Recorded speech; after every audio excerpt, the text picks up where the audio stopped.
If Christ is king, how should the Christian consider the kingdoms of this world? What does the Bible teach us about human authority and what it means to love our neighbors and our enemies?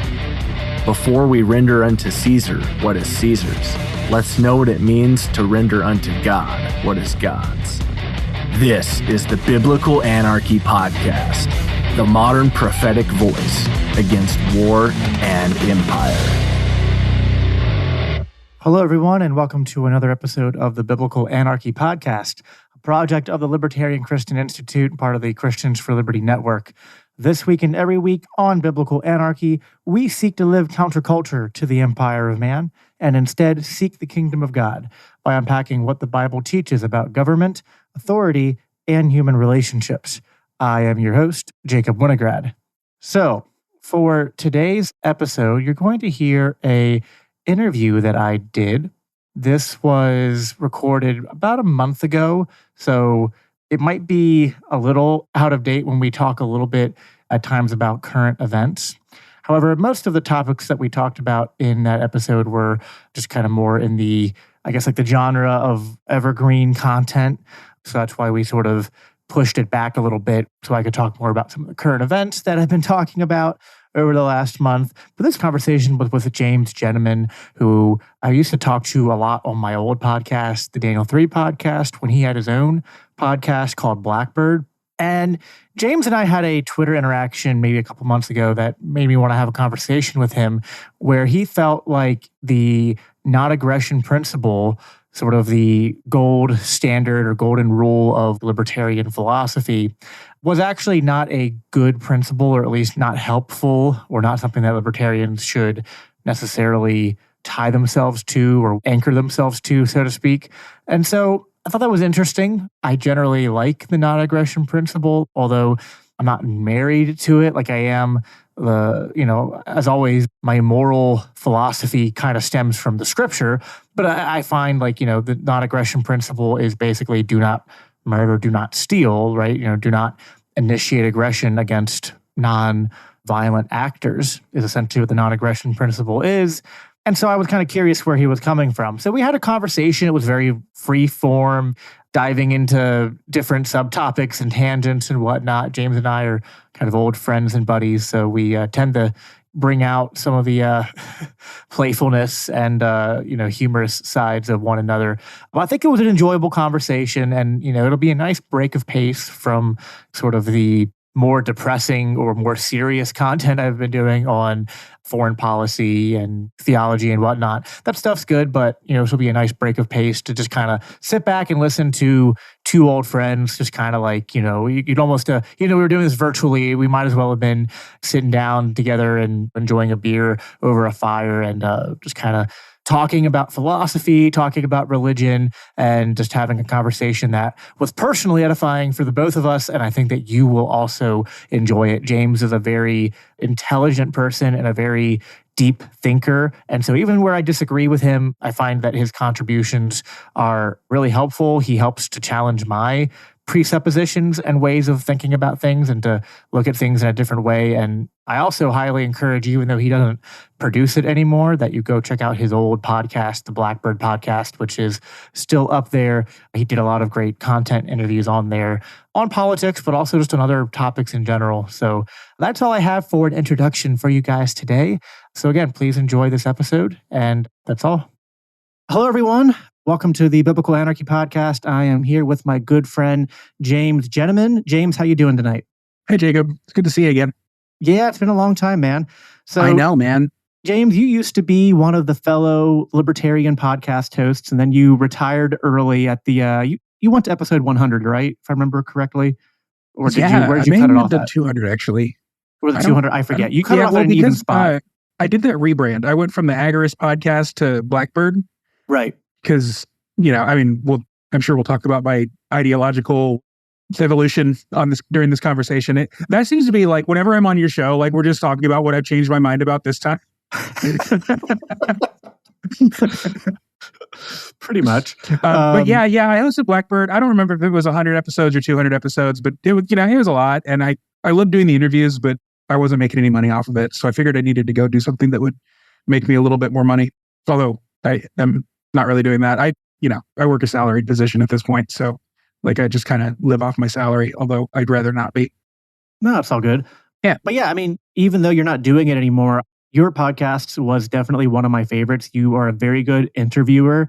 You had a lot of you weren't just another libertarian podcaster just doing like the normal libertarian circuit, although that was in there as well. But you would just have, different people on that weren't even libertarians to talk about different topics and whatnot. And it was always fascinating listening to your show. And I did like your rebrand. I liked the idea of, the Blackbird and, spread your wings and learn to fly and all that. So, but yeah, I mean, I'm cutting into your speaking time. You're the guest here. So I'll let you maybe just ramble on a little bit about yourself, introduce yourself a little bit a lot of my audience probably already knows you because they might have rolled over from my audience from the Daniel 3 podcast. But for those who don't, go ahead and just kind of introduce yourself, your background, what it is you do.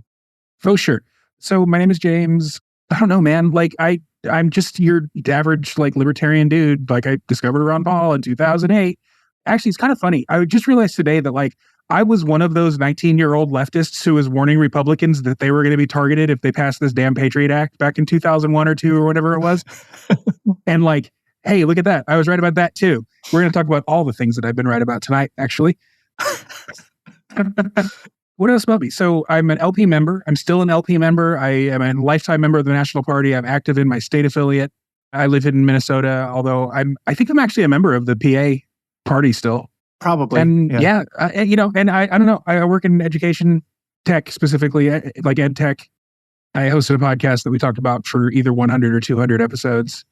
I think one of the main reasons, and this, like you just were talking about it, and that's what reminded me of it. I think one of the main reasons that I like decided to retire my podcast was because I really was just kind of phoning it in and like only having conversations with my libertarian friends, which was exactly what I didn't want my podcast to be. I had a lot of interesting guests, like, people who were experts on psychedelics and a guy that was like in the music industry forever and had all kinds of insights, and scholars and doctors, and a guy that like, he'll come to your farm and butcher your cow there for you on your land, all kinds of really interesting people. And then it became just kind of like a steady rotation of like, LB Muniz and you and Jose. And it just became a little bit like, yeah, this has probably reached its course. I think I'm just kind of doing the same thing over and over again. That said, and we'll get into this, I've been really interested lately. So are you familiar with Charles Haywood? He writes at theworthyhouse.com. It's one of the things, the name rings a bell, but I'm not able to recognize his work. Sure. I think I probably first heard him on like Pete Quiñonez's show probably. But anyway, so he's a right-wing, like he's sort of like a Curtis Yarvin type, I guess. Like I think he's a monarchist, although he's not like a Yarvinian monarchist. He's an Eastern Orthodox Christian, which is kind of cool. Anyway, he has a lot of good things to say. I don't agree with him on everything, which I hate saying that because I think like you have to say cliche, like, right? why do you need to say that? Right. That applies to literally everyone in the world. I guess because he's right wing and I have to like sanitize that for the listening public. I have to disclaim my admiration and fandom for this guy. But yeah, I recommend going to theworthyhouse.com. He just writes book reviews. They're kind of in the guise of book reviews, but really it's just him talking about his ideas. And one of his big ideas is basically, and it's not his idea, obviously, like this is just real. Ideology, so like, sort of like a system of belief, is completely separate from reality. Ideas, that's why we have like idealists and realists, and like idea and real are kind of at odds with one another. And at first that really like rubbed me the wrong way. It reminded me of back when Jordan Peterson first started kind of jumping into the scene when he was battling the social justice people at the university where he was a professor. And he always called them ideologically captured. And I never understood what he meant by that. And so it's taken this long, like in the last couple of months, to realize that like that's kind of what he meant, is that, they become so tied up with their thoughts and their, what they want the world to be like, that they don't look at history. They don't look at like what's going on right now. They don't see Jordan Peterson as a human being to interact with. They see him as an opponent to defeat. And I think, am I jumping the gun here? Are you like wanting to ask me questions before I start just sort of holding forth? Listen, whenever you and I talk, most of my guests, I send questions ahead of time. And like I said to you earlier, I was like we picked two kind of broad topics that we haven't even really touched yet. When I have you on, we kind of cover everything. Yeah. So you can keep going. Okay, cool, great, thanks. So I was reading this guy, and I've read a lot of Yarvin, and I've read a lot of libertarian stuff, obviously, and it's kind of led me to question some of the sort of fundamental tenets of libertarianism. And I have publicly rejected the non-aggression principle, for instance. I don't really believe in how in human action, and I think Rothbard does this too, they always, whenever they talk about their sort of hypothetical situation, it's always Robinson Crusoe getting shipwrecked on this island, all living by himself. And that's the foundation of how we derive natural rights, the non-aggression principle, homesteading, et cetera, et cetera, et cetera. We always start with that one individual who's living by himself on the desert island. And it makes absolute sense. Libertarians are always saying, oh yeah, we're logically consistent. And it's true. The only problem is people are rational actors, but they're not logical actors necessarily. So being logically consistent isn't really a good way to build a society, I guess, or to, continue a society, I guess. Or even, because I can kind of see what you're saying, it in a sense would be a good way to build a society, but because there's so many people who aren't logical, if you try to engage in that, in a utopia, everyone would be engaging by the same logical framework I would be, you're at the very least going to be hitting your head against the wall and probably not be as successful towards achieving your ends as you might be as if you could probably find ways to achieve your ends but not exactly in the framework that you find to be the most logically consistent or something. So I don't know if that's what you're getting at. It's a little bit what I'm getting at. I don't know when it was. It was years ago. It was when the Tom Woods group was on Facebook still. So it's a long time ago. I posted something in there that basically said no one gives a S about your logical consistency. And it's kind of true. I am sure there are people in this world who have been convinced by logical, rational, purely heady arguments. I'm not one of those people, and I don't think most people are. There's this thing called the cognitive behavioral cycle, and it kind of goes hand in hand with Stoicism, actually. All of our behaviors are based on emotions, and all of our emotions are based on thoughts and underlying beliefs that we have about the world around us. And so when we see something, we interpret that with our thoughts. Those thoughts lead to our emotions, and those emotions lead to our behaviors. Any human action that we ever take always comes from thought, feel, behave. And so, like the Stoics say, if you can change your worldview, you can change your actions. But if you don't change your worldview, then you're not gonna change how you interact with the world. So to me, that leads me to believe that changing your mind, which is an action, is generally done based on an emotion that you feel from some thought that you had. And so I'm not going to change my mind because I read For a New Liberty. I do say that For a New Liberty made me an ANCAP, but I think that I read For a New Liberty when I was ready to become an ANCAP, and then I became one after I read it. You know what I mean? Does that make sense? If I had read it a year before I did, I might not have become an ANCAP because it wasn't the arguments that persuaded me. It was the evolution of my worldview that sort of holistically persuaded me. I mean, certainly, I don't know if this matches up with your experience. Initially, I thought that mine was different than yours, but I don't. So I started out as more of a leftist. I was a registered Democrat, democratic socialist, Bernie Sanders guy. The thing that pushed me over the edge of being an ANCAP was actually, before he went off the rails, Kokesh's book, Freedom. And that made arguments that kind of pushed me over the edge into accepting sort of the anarchist premise of government. If I had read that in 2016, I would have rejected it. I definitely had a political evolution that I wasn't I don't think I wouldn't have described it at the time as I was ready to be an ANCAP, but I guess in hindsight, I could probably describe it that way. The soil was fertile. I was the seed was able to be planted and it was able to take root and grow. And it's all under a biblical metaphor we could make. Right. Yeah. If only Jesus had ever used some kind of parables about seeds and sowers and things like that. But yeah, exactly. So I can kind of get what you're saying there. I think that changing the art of changing people's minds is something that is very important to both my religion, to my Christian beliefs, and also my libertarian beliefs. But it is sort of a, I don't know what the formula is. It just seems like there are some people who are really good at it. And so you try to promote them, or there's like books that seem to do a good job at it. So you try to promote those books.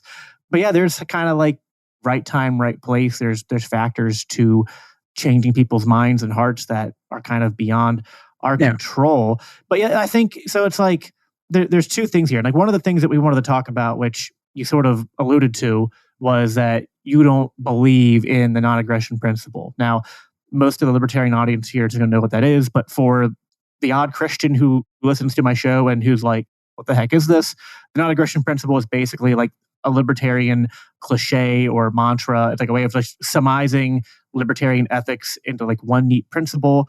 I agree with or it's sometimes called the NAP, and I agree with it, although I think it would be more accurate if you called it the like NIAP, because I don't think it's that we're against aggression or violence or coercion in principle. We're against the initiation of those things. So it really should be the non-initiation of aggression principle. But NIAP isn't a word, so you just say non-aggression principle. But yeah, just basically that, like, don't hurt. If someone is acting peacefully, it is wrong to initiate aggression against them. So we call that the non-aggression principle, and that's kind of a summation of libertarian ideas. It's kind of like some people express it as don't hurt people and don't take their stuff is another way of saying it. So, which, I mean, I would say that lines up with biblical principles: do not steal, do not murder, things like that. So I think the NAP makes sense.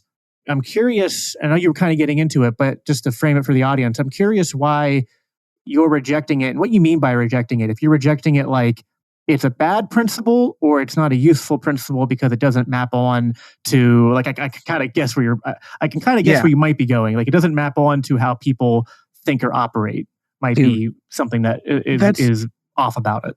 Yeah, that's it. What's Hoppe's big book? Have you read Democracy of the Guy That Failed? Yeah. Okay. So in that book, he talks about these covenant communities, right? So he gives a big history of like feudalism and monarchy and so on and so forth. And he's like, hey, this is more libertarian than democracy. That's why democracy is the God that failed. But look at this system that I just created. It's called the covenant community. And basically it's a city, except you sign a contract to agree by all the rules. And like, to me, that's not natural. That's just not how humans interact. And so for the entirety of the human history, we have formed tribes. And yes, the contract, so to speak, or the covenant was informal, but it was there. There were folkways, there were mores, there was legislation, some legislation that seems weird to us today, a lot of folkways and mores that seem weird to us today, but none of them abided by this universal non-aggression principle. They all had taxation. They all had a chief or a president or legislature or a senate or whatever that would impose certain laws to enforce order upon the society that they're legislating, because otherwise you're reliant on people of their own volition interacting peacefully and cooperatively. And for the most part, adults do that. So like that, and that's why, when you hear like argumentation ethics proponents say, look, you're doing it right now. You're arguing, you're having this dialogue. That proves that the non-aggression principle is valid, because if you didn't believe in the non-aggression principle, you'd just be punching that dude in the face right now. And that's obviously like, and I'm sure that's a straw man. I haven't had a good debate or like heard a good debate between people talking about this argumentation ethics, like performative non-contradiction thing that Hoppe talks about. So I'm only going by my own brain, which isn't nearly as good as Hoppe's. So like, maybe I'm just completely misreading it, but to me, it's not a performative non-contradiction if you have an argument with somebody that doesn't lead to violence, because it's also not a performative contradiction if it does eventually lead to violence. All that does is express a preference for both parties to not have violence. Like, they don't want to hurt their fist on each other's faces, and they don't want to get their faces hurt by each other's fists. That's why we don't do violence. It's not because we abide by this non-aggression principle. It's because we don't want to get hit, and we don't want to hit other people if we can avoid it. So I'll try to restate that in my own words. That's what I do to make sure I'm understanding people. Yeah, good. Are you Thanks. saying that basically people aren't acting out property rights and the non-aggression principle as Hoppe claims in things like argumentation ethics?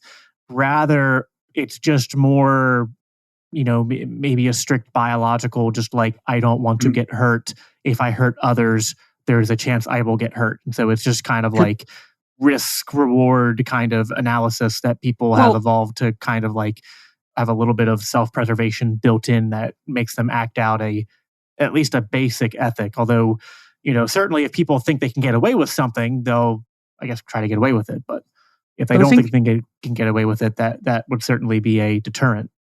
I think that's the case. I think it's also the case that, if you and I were to get into like an irreconcilable feud, we wouldn't hit each other. We wouldn't go to war. We would just stop being friends.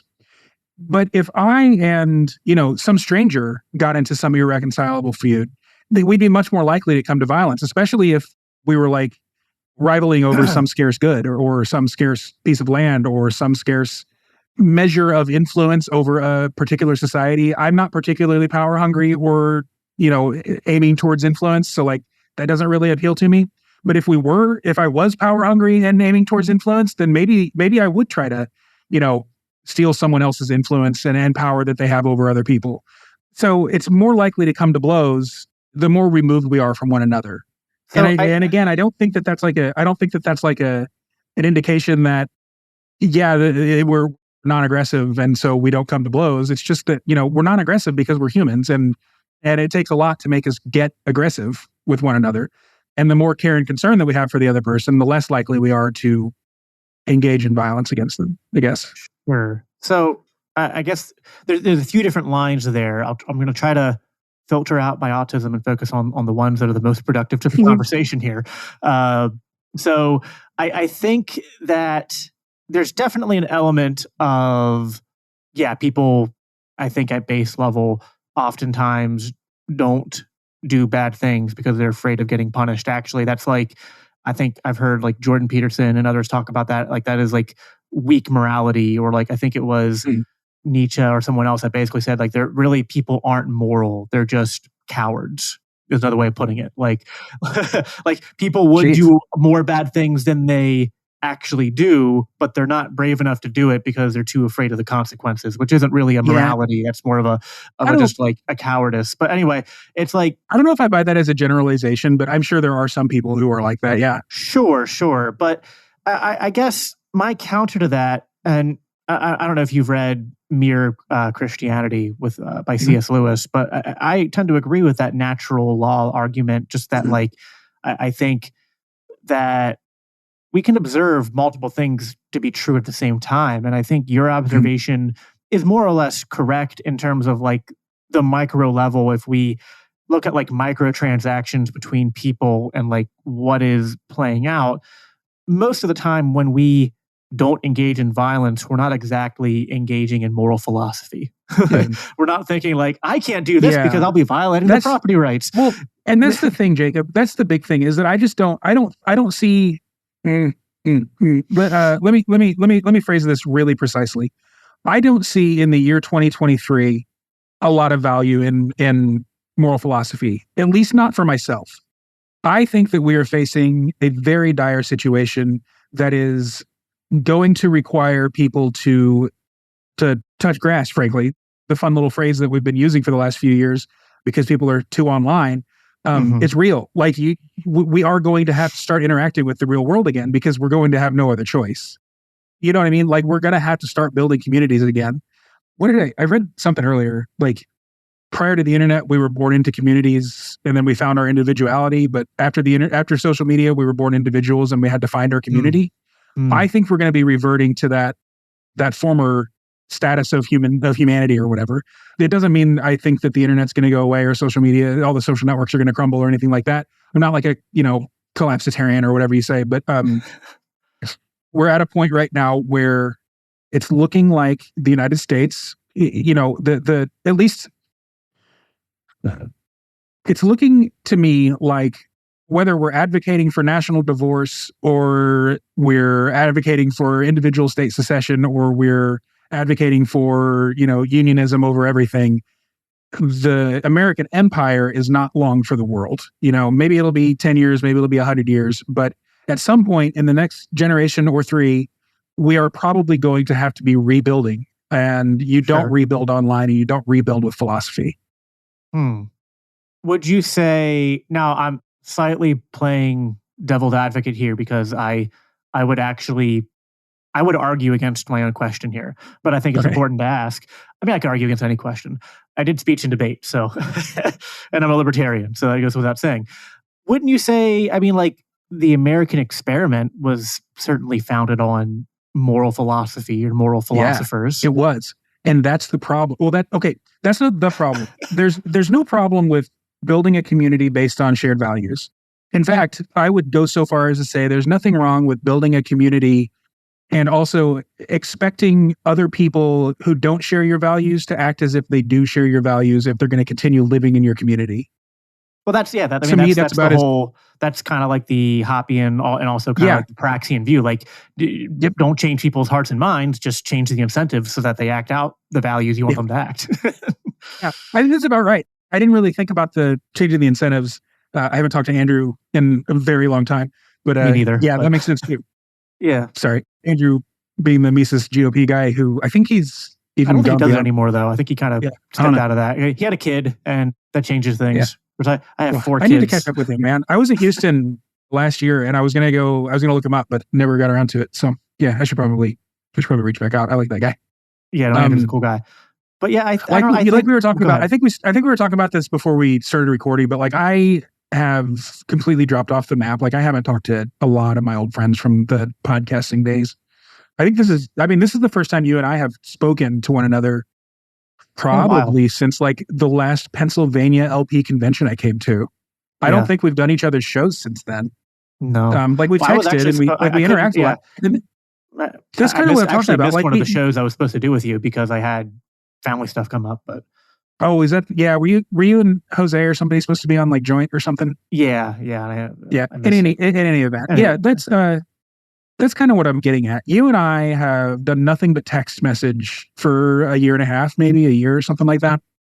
But here we are, we're talking face to face more or less. And I think we're going to start seeing more of that. I don't know, this isn't exactly the same thing as rebuilding a society, you and me, kind of rekindling a live relationship that we've had in the past. But it's similar. I'm getting a lot out of this, a lot more out of this than I would have just texting. And yesterday, I told you this too. Yesterday, I talked to Michael Heiss on the phone for an hour and a half. He's saying I should probably not be a 14-year-old. I talked to Michael Heiss on the phone for an hour and a half yesterday, and I don't talk to people on the phone for that long. I call my mom on our birthday, and we talk for 20 minutes. So, I don't know. I feel like something's changing. And I think part of that is that we're going to be living a lot more in reality and a lot less in our heads. And what were we? The American experiment. Let me. Or did you ask your question? Did you get it out?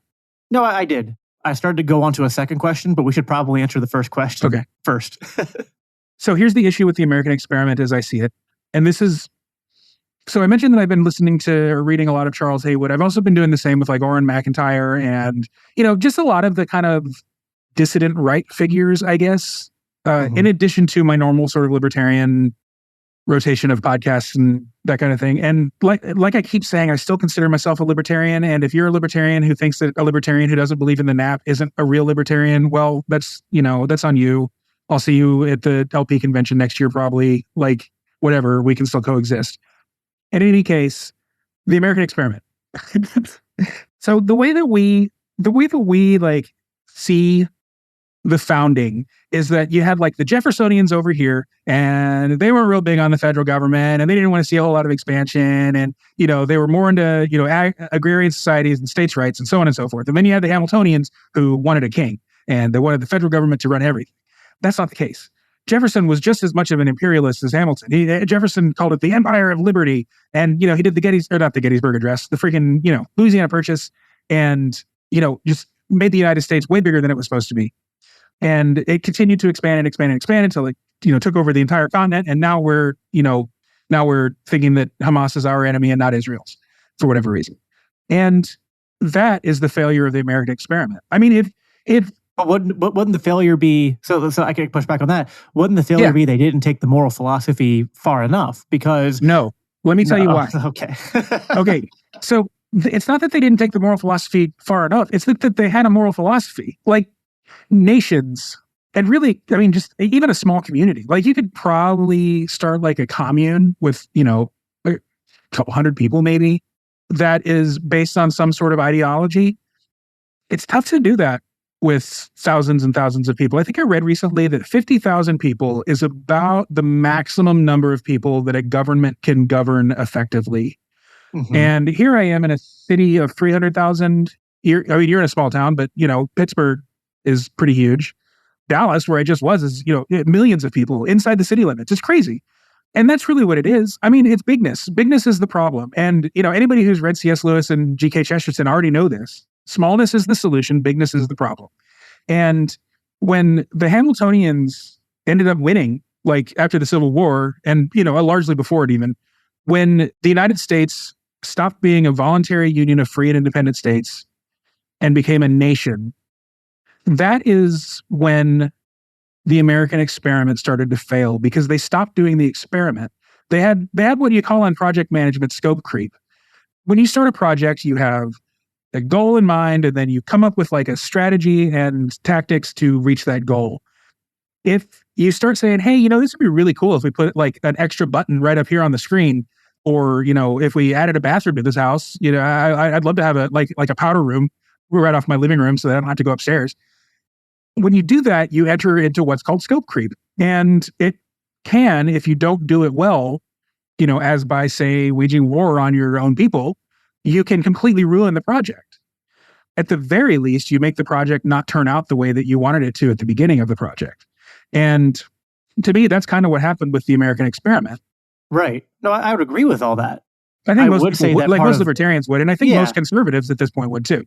But I would say that's part of where they didn't take the moral principles far enough, or maybe they just, the moral principles hadn't been developed enough for them to understand the sanctity of smallness and localism. I mean, I think they thought they did, but they left, whether it was because of just like oversight, or because the Hamiltonians just had too much of their hand on the steering wheel, they left way too many holes in the machine for that scope creep to eventually happen, as you described it. So I don't know. I think, and again, I could have made all the same points you did. There's definitely things about the American experiment that I find to be objectionable and are responsible for a lot of the horrors going on today. And I don't know, it's a tough thing, because on one hand, I think there seems to be a divide. There seems to be some people who are going more and more into they're just impulsive, and trying to engage with those people with moral philosophy is a waste of time. But then on the flip side, I'm finding a lot of people, or maybe this is the remnant, which that's another religious idea there to throw in there. I think there is a sizable amount of people that we could describe as a remnant that are in this age of increasing chaos and destabilization. They are looking for answers and are more interested in moral philosophy. I mean, I'm seeing this happen with my podcast, not on a national level, but I'm surprised to see it's having an impact at the local level, because like people at my church are listening to it, my pastor's listening to it and talking to me about these ideas. I mean, my pastor, and if he's listening to this, he'll chuckle. Like, we had a conversation at our Bible study this week about the Israel and Gaza conflict, and then texted each other back and forth a little bit about it the day after. And like he pretty much agrees with like the kind of the Ron Paul libertarian view of this foreign conflict. And he was actually talking to me about like he's going to be talking about this a little bit at church on Sunday, and he's like, I'm going to probably anger some of the dispensationalists that are in our congregation. But you have dispensationalists in Pennsylvania? Oh yeah. Oh my Lord! I thought that was a Southern thing. I mean, like York County, which is like the Alabama of Pennsylvania. So. All right.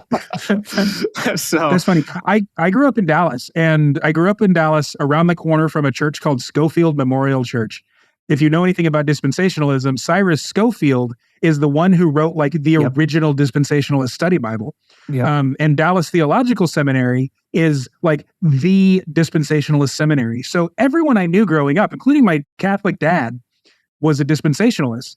My dad, who was like had one foot in the Catholic Church and one foot in the like Ryrie Study Bible, which is another dispensationalist study Bible, he was very like, he didn't believe the Catholic Church was the whore of Babylon or whatever, but like, you know, he saw a lot of the, I mean, you probably agree with him actually. He saw a lot of the like praying to saints and purgatory and Mary and stuff as like holy pagan and not worth like focusing on as a basic tenet of the faith, even though he identified as Catholic. And like, you know, we all went to mass every Sunday and we got confirmed and we went to communion and everything. Like we had to go to CCD until high school, etc. But no, like dad would lecture us about that kind of thing. And like the Ryrie Study Bible was always on his nightstand. So anyway, but I'm sorry, you were talking about your pastor and I got into dispensationalism, which is one of my favorite topics. I guess the point I'm just trying to make is that I'm finding there's two things happening at once. There are some people who are just becoming increasingly, you know, the NPCs on one side, and I would admit that's the majority, but there's a not insignificant remnant of people who I think are the ones who care about moral philosophy. Now, I would agree moral philosophy isn't enough. There has to be something that allows you to act on that. And you need to have an understanding of, this is where libertarians are just awful, is they have no social awareness of like how to engage with the real world and how to build like sustainable things at the local level. I mean, I'm hoping, I'm like probably naively optimistic that we can learn to do this better as we go. But yeah, I mean, I think the solution is at the local level.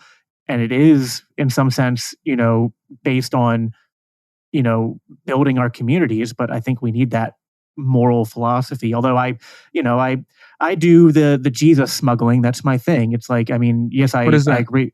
Jesus smuggling. I mean, it is what I think it is exactly what it is. It's like, I agree with the libertarian ideas, but I'm like, you kind of need the Jesus element to make them actually work on a, like, I guess you could have a completely secular local, you know, libertarian community or whatnot. But I just think it's, at the very least, even if that's possible, I think it's much more optimal and would more naturally flow out of small religious-based communities. Like, I just think, you know, what's funny is actually I cringe at this because like I first heard this argument from the worst person in the world, Ben Shapiro. And it's like, he's 100% right on this, 100% wrong on like everything else. But back when he was still like LARPing as a libertarian, he said, you know, something that libertarians need to learn is that libertarians are they're right about everything they say about government, but they're completely wrong about everything they say about like society and culture. And that like there needs to be a convergence of like conservative values and like religion and libertarian ideas of governance. And I'm like, that's 100% true. Like, I mean, I heard it from the most ironic person to hear that from right now, but the argument makes sense. I think that that's true, but it's only true at the local level. This is where I have not stopped being an anarchist. I think that local government is the only legitimate form of government. Outside of like maybe, you know, if Minneapolis, St. Paul, and the surrounding areas wanted to, you know, form some kind of mutual defense alliance or whatever, like a police force, fine. I don't really buy the like insurance companies would do everything scenario that ANCAP's come up with, but that's fine. Like that's great. Like it's a great hypothetical. And if that's how it ended up working, then that's fine. If it doesn't end up working like that, that's also fine. Because again, like I really am striving to live in the real world and not in the hypothetical world. So It doesn't matter to me. As Quinones would say, don't live in ANCAPistan in our heads. I know. Jacob, is that your name? Yeah. Yes. Sorry. I'm so sorry. My brain is so scattered today for some reason. Jacob, let me tell you about sometimes it's Daniel, but I know. That's the thing. I'm sorry. I keep like soft swearing on your show. You had this Daniel Free podcast for so long, and your middle name is Daniel. The problem is though, unlike most of your podcast guests, like we've hung out for like lots and lots and lots of hours on end, like together. So like I should know your name off the top of my head, but I promise you every time I think of you, I have to remember like what your name was. Anyway, what were we talking about before that? Oh, Pete Quinones. Yeah. I've been following Pete Quinones around, like not literally, like I became an agorist about 6 months after he did. And then I stopped being an agorist about 6 months after he did. And now I'm kind of finding myself in this weird dissident right, like, am I still a libertarian space that he found himself in? And I haven't been paying attention to him, but I think that he's like converted to apostolic Christianity, which, if you had told him 2 years ago that he was going to be a Catholic or Orthodox or whatever, he would have looked at you like you were crazy because, first of all, he went to seminary and he was completely jaded on apostolic Christianity. Even after he had studied the fathers of the church and stuff, which is usually like our sword and shield is the fathers of the church. Look, we do the liturgy just like they did, so we must be the right church, right? Did you see me on his show like 2 months ago? No, dude, I haven't listened to his show in so long. Yeah, go back and watch it because like I did not know he had like really gone deep into the Christianity, and I went on his show and like we went really deep into. I went on to make the biblical case for secession, but then we got really deep into culture and Christianity and all that, which was really cool. Yeah, I haven't talked to him in a while, and like the last time I really paid attention to him, he was still calling himself an atheist. So, but he had Bird on. You remember Bird from Timeline Earth? He's Catholic. He's like very Italian apparently. I don't know his real name, but apparently he's just very Italian. And so Pete like actually like literally challenged him to a debate over whether Catholicism is Christian or pagan, like on his podcast. So like that's how far Pete was like from both. Yeah, I know. So well, anyway. So I don't know where he's at now, but anyway, I also don't know where I'm at now, which is a little bit. That's your charm, though, James, I guess. You're like a Pokemon who's always in the state of evolving and never stops. Yeah. You're in that state of flux all the time, but which is good. You're always, and you and Pete have that in common. Like you guys are very you just willing compared me to a Pokemon.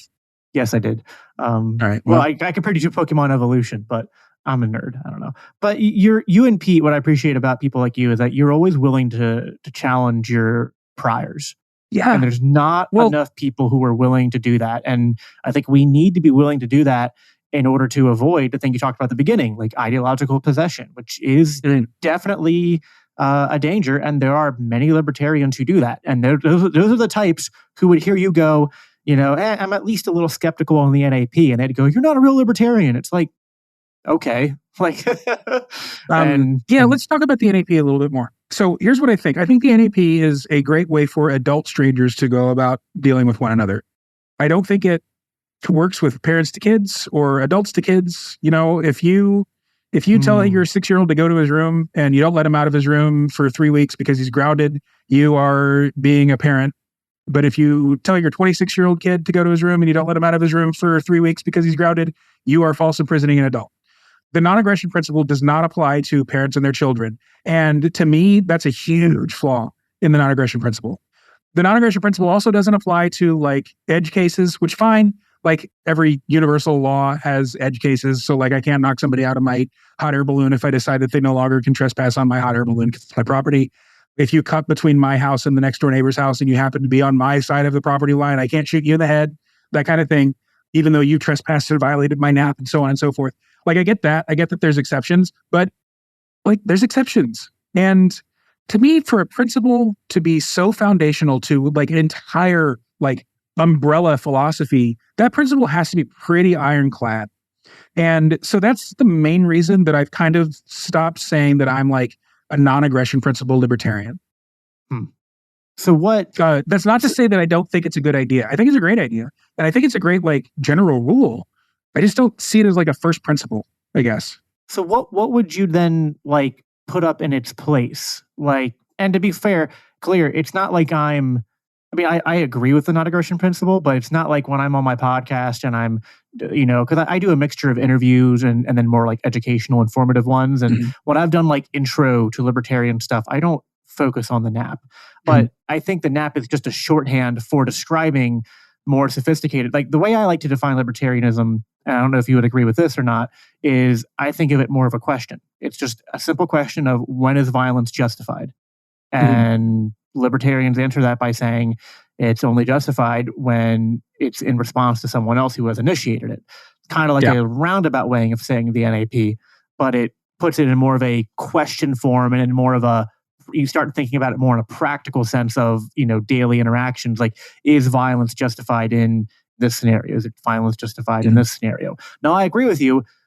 that still has the problems you brought up. So it's going to have the problems of the edge cases. It's going to have the problems of parents and their children, which some libertarians have come up with goofy answers for. Rothbard, as much as I love him, had a terrible answer trying to figure out the reconciliation of the NAP with parents and children.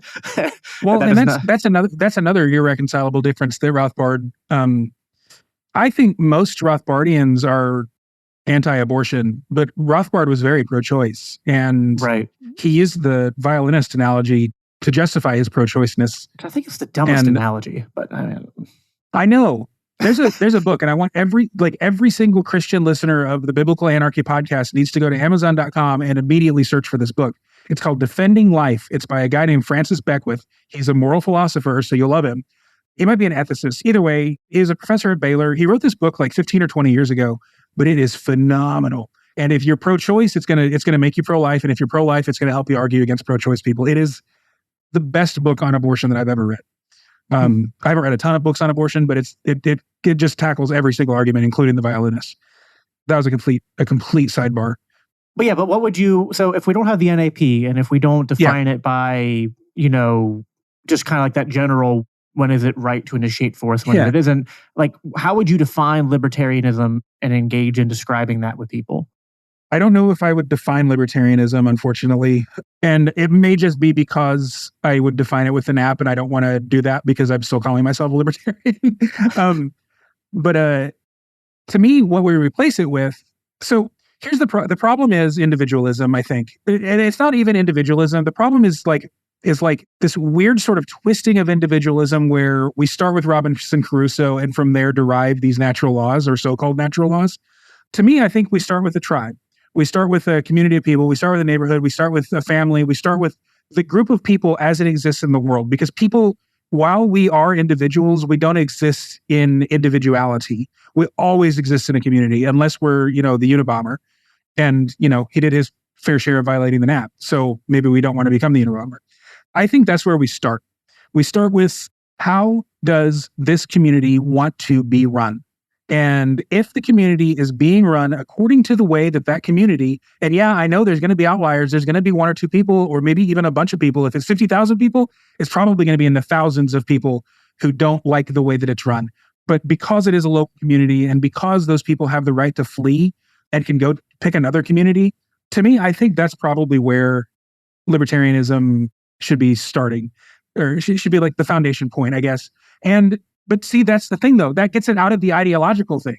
And given that it is a political philosophy, it needs to have that ideology. And so you're saying libertarianism should focus less on moral philosophy and focus more on the strict political philosophy. What is the best form of governance and running society? And it's to do it as decentralized and localized as possible. I think that's the case. The problem, though, is that so there's this town in Michigan recently that banned, basically they banned any flag that's not the American flag from public property. What it was painted as was they were banning the pride flag from public property. And because it's a heavily Muslim community, they were saying that it was like homophobic legislation or whatever. I would go so far as to say that the community can decide that even individual households can't fly the pride flag, even if they can fly the Ukraine flag and the EU flag and the American flag, and those are the only three flags that they're allowed to fly. I think that a community can say these are our values as a community, and that severely violates the non-aggression principle. And I don't see a reconciliation there. Well, I mean, the only reconciliation is if that society was constructed in the hypothetical Hoppian covenant community way. But so I've always said, covenant communities are fine, and I think Hoppe is very smart. But I agree with your critique. That's that is not really exactly how people form communities. They're not going to form it in that exact step by step. We have contracted with every person around us, and that's just not natural. People aren't thinking about that. But the end result is going to be similar. And let's say you are a rural community. I have really trouble saying that word. Let's say you're a country community, and there is one trans person in your community. What the hell do you do with that person? You can't just banish them and make them move to a big city. I mean, they're hundreds of miles from a big city. So I understand that there are huge problems with this. And we're a Christian audience, so maybe it's not a trans person, but maybe it's a person who, for whatever reason, their personality profile, their personality type has led them to be hyper skeptical of anything that they can't see, feel, and touch. And so they have become an agnostic. Heaven forbid. But in our Christian community, we don't allow agnostics to live. So we have to banish you. I'm sorry, you can't be here where you're being physically removed. So what do you do with that? I don't know the answer to that question. And so like, that's a really hard case. Well, it's kind of I know that in like the southern part of America, when, like during segregation and stuff, small towns like that. I mean, hell, just watch like, Steel Magnolias or some other movie that takes place in the South, in the olden days. There's going to be a gay guy. He's probably going to be a hairstylist or an interior decorator or something like that. And for the most part, like everybody knows he's gay. He minds his own business. They mind their own business. They're friendly and cordial. And if he's a hairstylist, holy shit, he's best friends with all the women in town. You know what I mean? Like, that's just kind of how the gay guy was handled in small town Alabama in the 1950s or whatever. At least that's my understanding of the case. But also, I mean, if he was the only gay guy, where was he going to find his like partnership and his romantic fulfillment, things like that? He would probably have to leave town for that. And I don't think that that's necessarily the case in small town Alabama anymore. Like, I think that we've become diversified enough to where like small towns are going to have, even the smallest towns are going to have a few gay people, and they might even have their own little bar that like I used to think that my little town and county was as like red and like full blown MAGA as you could be, but there are, pride flags on the street that I live on. And like the modern ones that have the little trans triangle on the side. Oh, God. It's just I hate both, but I hate that one even worse. So, but anyway, I have the rainbow one. I have the rainbow one on my keychain still. Although I think it's more like a vestigial rainbow keychain. Like obviously, like I've got my stuff, but like I don't necessarily like identify as like a member of the LGBTQ community or whatever like that. Right. I don't know if I ever have, but I have pretended like I have. I know in the past. So yeah, that could be a whole other 30, 45 minute conversation. I know. We're like getting towards the end of this already. I'm so sorry that I've like rambled so much. No, we didn't even get to talk about the LP yet. That's true. Well, we can try to shift there really quick. We have about 10 minutes left, but I think, to try to tie a bow in the NAP stuff. I think the NAP is a good guiding moral principle. And if someone wants to talk about it, I think that it can open the door to interesting conversations about that. But yeah, at the community level, is that always going to play out? Probably not. I would tend to agree with you there. But it's kind of like the NAP is probably, it's like where it really comes in handy is that if you limit your exception to the NAP, right? And say like, so libertarianism is basically local governance, and your local government might be somewhat intrusive, but the only government we're going to have is the local government. Or if there is something bigger than that, it basically has no power. I'm skeptical that federalism can work, but I don't know. Maybe that's the best we could do, right? It's just a very strong federalist. Even though I'm an anarchist, I try to live in the real world and be like, what's the best we could achieve in my lifetime or my kid's lifetime or whatever. I can totally see like, let me interrupt you for just a second. Like after the inevitable collapse of the United States, like I could see some sort of confederacy starting up where like we're at least something similar to the European Union or something like that, where, we do need to have some sort of mutual defense. Otherwise we will be invaded. And that's just what people do. But, and at that level, the NAP, I think, is kind of the rule, right? Like, I think the NAP is really good on that macro level analysis and really good in that theoretical level of analysis. But then when you get to the edge cases or you get to your local level, it does start to have some holes in it. Maybe not on there might be some purist libertarians, and I tend to sometimes identify in that camp. So I could go both ways there, who would say like, well, there's no exceptions to it. It's just people have a hard time living up to it. And I go, yeah, but that's a problem.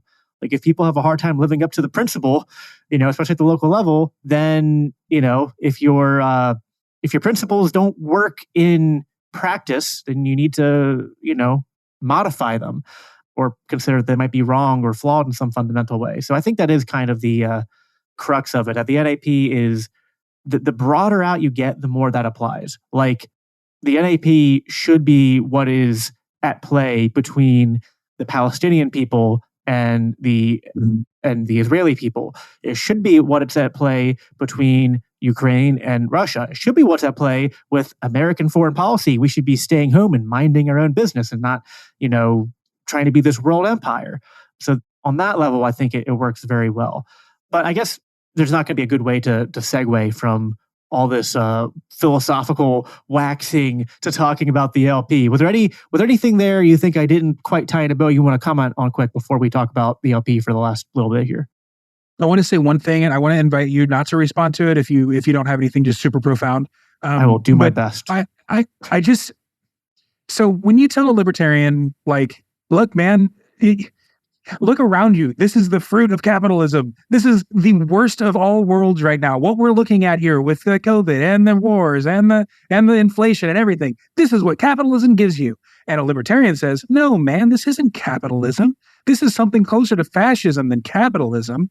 If you say something to a socialist, every time communist has been tried, it's been a disaster. It's been an authoritarian, just horrible hellscape, and also the economy crashed. But they'll tell you that wasn't real communism. Like, when you have ideologues saying, yeah, but my ideology has never been tried, or that wasn't really my ideology, then maybe you need to look at your ideology and make it comport with the real world as it exists. And so that's like my last point, I guess, on all this. Sure. And I would love to talk about the LP. Yeah. So that was a good way to end that section. So yeah, the Libertarian Party, man, I don't even know where to start there. I mean, so, the takeover happened last year in May. Mises Caucus, pretty much swept the board at Reno. We're, I guess, how far are we into this experiment now? I guess like close to a year and a half-ish. Close-ish, yeah. Yeah, close-ish. So I don't know.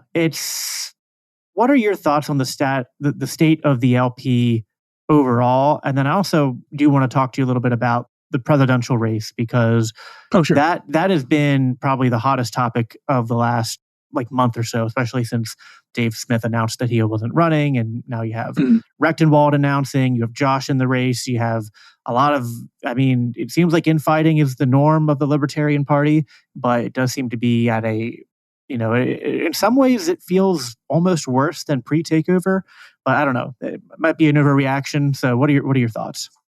Yeah, I don't know if it's worse than pre-takeover. The problem is the LP has a conflict of visions, just like what Thomas Sowell was writing about. We have the unconstrained and the constrained view of people inside the LP. Libertarians love to say, oh, we're neither left nor right. We're a libertarian. And I'm looking at the LP and I'm thinking, no, we're both left and right. And we are not working together to try to reconcile those differences. And we've been doing that for 51 years. I don't know that those differences are reconcilable. And at this point, and this isn't just something that I came up with today. I think I tweeted about this a year and a half, 2 years ago. But I don't see a huge role for the National Party at all. There's no reason that the states can't just say, hey, let's do a nominating convention on Zoom and figure out who our presidential candidate's going to be. But otherwise, we are going to reflect liberty and libertarianism in our local communities and our states as it is understood by these people. Because, when you go to Texas, you're in red country, and people are conservative, everybody loves their guns, everybody hates their abortion, everybody hates their pedophiles, and everybody loves their death penalty, and so on and so forth. And so the Libertarian Party of Texas is countercultural to the culture of Texas. The Libertarian Party of Texas, if you read their Twitter, it's just pathetic. They're just trans rights are human rights and blah, blah, blah, blah, blah. Yeah, sure, trans rights are human rights, but when are you going to say that? It's just weird. It's just weird coming from what I think of as a right-wing movement to be doing that. But I think of it as a right-wing movement because I live in a left-wing state. And the Libertarian Party of Minnesota, we have our drama, but that's strategic. It's not ideological. We are pretty much on the same page ideologically. Yeah, we have a few more identity politics obsessed people, but for the most part, we're not woke, for lack of a better term. So I think that the Libertarian parties need to be plural, and I don't necessarily think that there needs to be a central party. That said, what's the state of the party today? They're hemorrhaging cash. They're hemorrhaging members. I think that was predictable, and we were kind of all expecting it. I don't know that I was expecting it to be this bad, although Michael Heiss and Josh Smith have both told me that they thought it was going to be this bad. So I probably was just Pollyanna-ish. I think that the Angela committee probably needs another term to really turn the ship around. I hope that they get it. I'm not super duper confident that they will.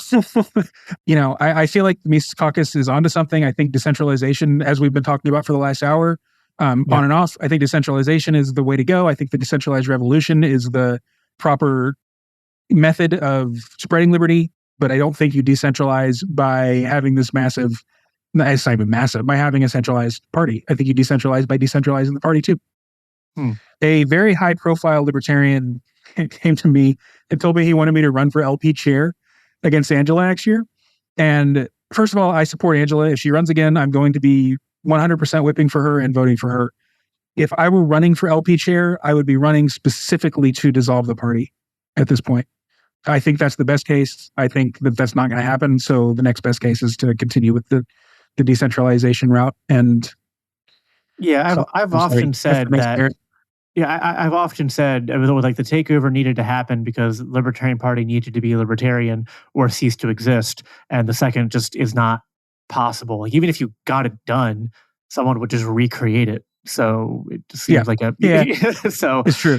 Yeah. So it's like, I agree with you in like the theoretical, but in the practical, it would never work. Although the decentralization of the different state affiliates does matter, but there's that tension. And, I've been on both sides of that. I've been on the side of state autonomy, and I've been on the side of sometimes angry at other states who I think are perhaps, hurting a national effort, but then letting it go and being like, you know what?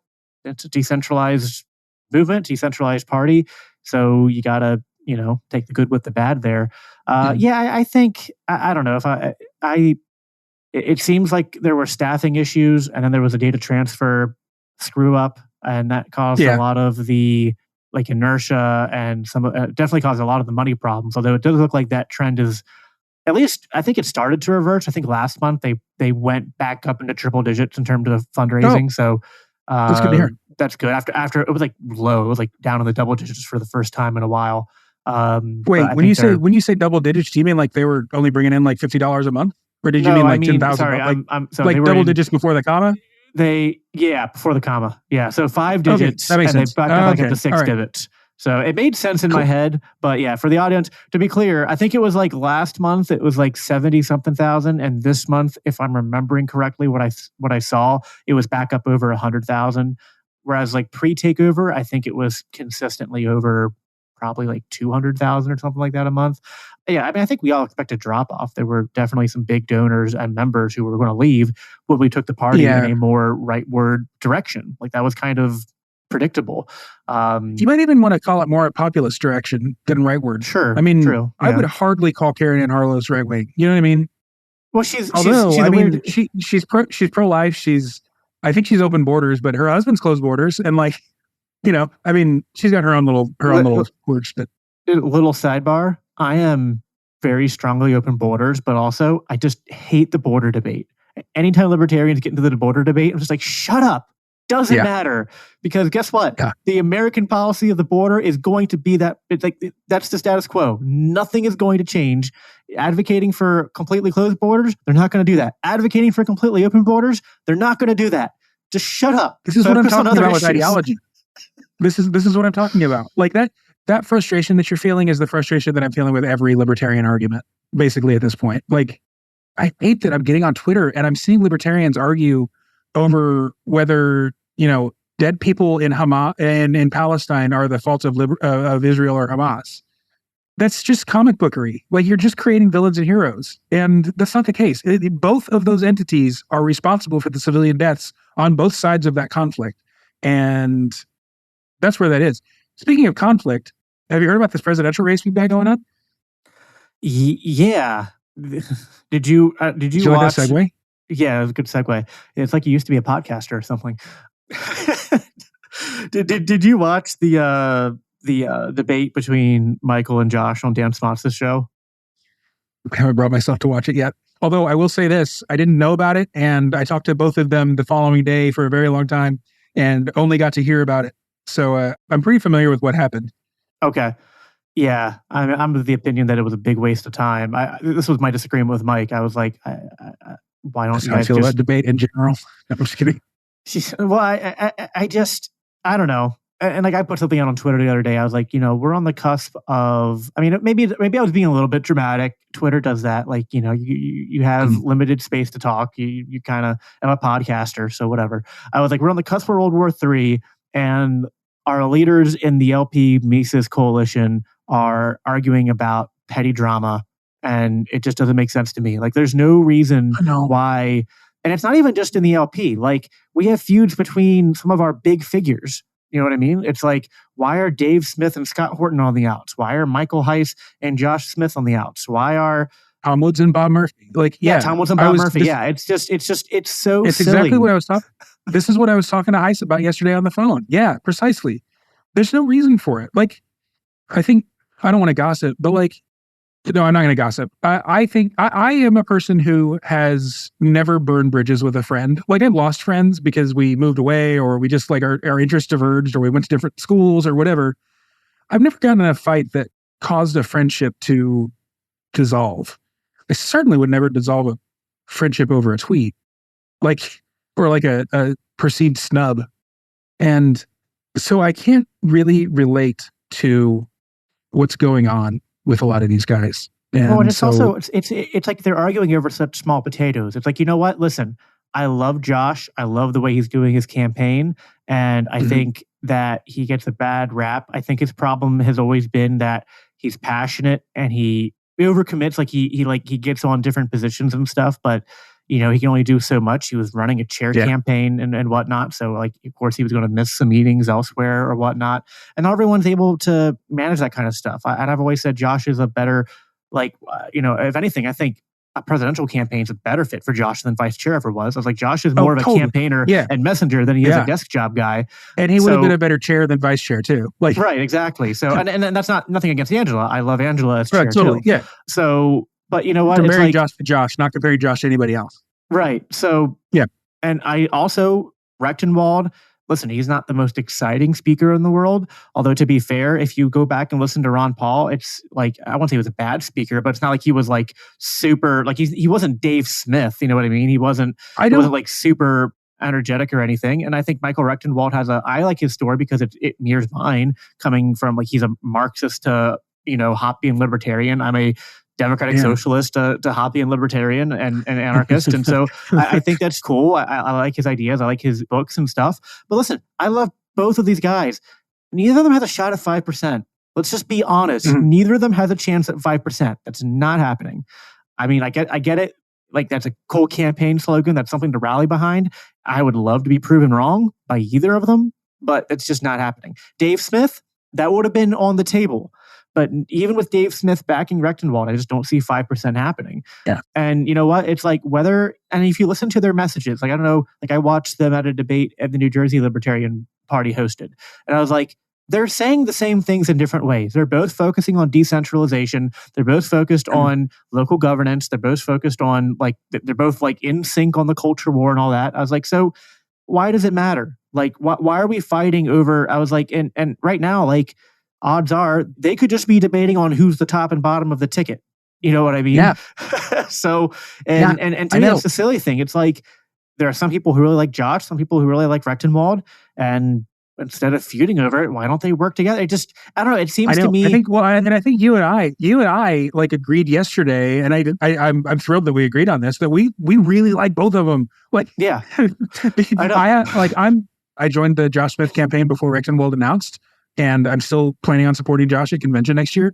But like, I'm going to vote for Rechtenwald on a ranked choice ballot. Like, it's not like I'm going to leave him off. It's going to be 1-2. I mean, it's going to be 1-2 either way. You know what I mean? It's not a, and so I don't know. I think, and we're running out of time here, but I think at the end of the day, it's decentralization is good for governance. It's probably even good to a point for political parties, but man, at some point, you think rubber's got to hit the road and people have to stop playing political games. Like, I get this is politics, but like, I didn't join the party in the Mises caucus because I like political games. Like, I detest them. In fact, I was on the fence of joining the Mises caucus for years, and like Heiss and other friends of mine in the caucus would always try to bug me to join. I'd be like, I hate political games. Like, I just have no patience for that. And, I've got dragged into it, and now I'm part of political games, and I can't stand it. I get so much more fulfillment by doing things in my local church or doing things in my family. You know what I mean? It's like, the other risk is that you're going to get a lot of volunteer burnout if you keep having all this infighting. People are going to go, screw this. Like, this is just drama. Other thing is, like, with tensions this high and people throwing shots at each other, like, how are you attracting donors? I was like, I'm not saying we all have to agree, but candidates. It's just, I don't know. It's a mess right now. I guess I'm a little bit black-pilled at the moment, at least on the national level. I love my PA team. Like, you're hanging out with my friend Calvin here soon. You know, Calvin's great. I love all my organizers here in PA, and I love doing the stuff at the local level. But yeah, man, at the national level right now, I am just like so checked out. At least until DC. I gotta tell you, I never have more fun than when I'm at LPPA events. You guys know how to throw a party. And like, it's not even if the parties are exciting, it's just the people. Like you and Calvin and Mike and Jeff and like just everybody who I see at those PA things. And even, I don't know how you guys do it, but you're able to like get people from out of state to come in. So like, that's where I met Adam Heyman from Nevada. Shout out to his 2 podcasts now. That's because PA was a key battleground in the takeover and whatnot. Although we ended out of state voting at the last convention, so now there's not as much of the hoorah. I think we're going to need to do that in Minnesota next year. Actually, we've got the 23 convention. We had a couple of out of staters that were kind of flown in by Mises haters, and they were given keynote speaking engagements, but they also joined the party, so they were participating in the convention. So I think we're going to probably need to fly in some people to get our bylaws changed. That was the funniest thing about the PA stuff, was that they cried foul when we brought out of staters in 2022. But in 2021, the only reason they won was because they brought in a bunch of out of staters. Like, Ashley Slade doesn't live in PA. Like, like so many people came in from out of state. Like Nicholas Sarwark doesn't live in PA. Like, what the heck are you doing here? Ethan Bishop Henchman. What's that guy's name from the Cato Institute? I don't remember his name, but anyway, there were so many people. There were so many people at that thing. It doesn't hurt that you guys are close to the big population centers of the Northeast too. Yeah. So they were able to come in from New Hampshire, New York, and BC, and so forth. Great. Well, what's next? Are we wrapping? Yeah, I think we'll wrap up there. I mean, I think, the LP drama might not be as interesting to all the listeners, but you know what? There's a correlation between the first half or the first 3 quarters of the conversation and that, which is, the moral philosophy and the puritanicalism of moral philosophy can sometimes be a barrier to actually achieving real world success. And I'm at that point in my life where, as much as I care about moral philosophy, and I think you always need that, right? Like, I think you need that as your North Star to kind of keep you grounded. But you know what? It's like the same thing. My last little point here, then I'll let you say something before we close out. I have the same problem in the church. It's like, listen, I have disagreements with Catholics. I'm a Protestant. I have disagreements with a lot of Protestant denominations and Lutherans and Baptists and whatnot. But it's like, you know what? In the world we live in, if you profess Jesus Christ to be Lord, I don't understand why we're fighting more than we're working together. It makes zero sense to me. It's like, I remember one thing you It's because of philosophy. Right. Well, does the Holy Spirit proceed from the Father and the Son, or just the Father? Exactly. Exactly. like, okay, cool. That's fun to talk about in philosophy club or like over drinks with religious friends. But like, it's just, okay. Like, we all agree on the abortion front, I think, for the most part. We all agree on this woke stuff, I think, for the most part. It's just, I don't know. At some point, child. You haven't been around very many. You haven't been around very mainline Christian. Mainline right. Protestants, also like your general Catholic as well. I mean, you're right. The main lines have been hijacked by a lot of wokeness, but I think also a lot of the serious Christians have left those churches because they've been infiltrated by the wokeness. I'm going to give your editors one more 30-second thing to get past. I was at my corporate retreat, and our chief marketing officer, we're on this tour bus, and he goes, I think the problem with Christianity is that it's just not progressive enough. They need to have more progressive Christian denominations. That would grow the church. And I was like, dude, what planet are you living on? Like, it was the progressification of Christianity that made the people leave the church in droves. Like, Oh, it blew my mind. He's our chief marketing officer. It's not like I'm going to challenge him, but holy cow. Anyway, sorry. That was another tangent. Let's close out. Do your thing. Yeah, cool. Sorry. All right. So, yeah, I don't have anything else to say. James, if you have, you're not a podcaster anymore, but if you want to plug Blackbird anyway, tell people where they can find it because it's presumably still there. People want to go listen to it. And if you want to plug LP Minnesota or anything else you want to plug before we get out of here. Yeah, actually, I would love people to go join the Libertarian Party of Minnesota. That's at lpmn.org. We do accept out-of-state members, and we could really use you. If you want to come to our convention next year, we might throw a little party to attract out-of-staters. Follow me on Twitter, JamesLJ, and then just kind of stay tuned. I'm really planning on a big historical education thing, more like American studies, like the cultural history rather than just the military and political history. It's at the very, very germ phase of that, so I haven't really done much. But my partner, Andrew, and I are kind of planning on doing it together. He's a writer, and I'm kind of a commentator, so I'm going to do the commentating, and he's going to do the scripting, which I think is going to be nice. Stay tuned for that, I guess. There's not really any concrete plans or domains or YouTube channels booked or anything like that, but it's sort of the pie in the sky thing anyway. Cool. All right. Well, thanks, James, for coming on. It's always fun talking with you. And, I hope the audience was able to follow along. It's the problem when you have friends on a podcast is that you can just take each other in a million different directions at once. But also, I think people also like that. That's why Joe Rogan's successful. That's why the long form podcast thing exists, because people like people who are just being authentic and just talking about stuff. And you don't always need a cookie cutter agenda of covering points A, B, C through D. So I hope the conversation was edifying to all you who decided to tune in, and we'll be back again in another week. The Biblical Anarchy Podcast is a part of the Christians for Liberty Network, a project of the Libertarian Christian Institute. If you love this podcast, it helps us reach more with a message of freedom when you rate and review us on your favorite podcast apps and share with others.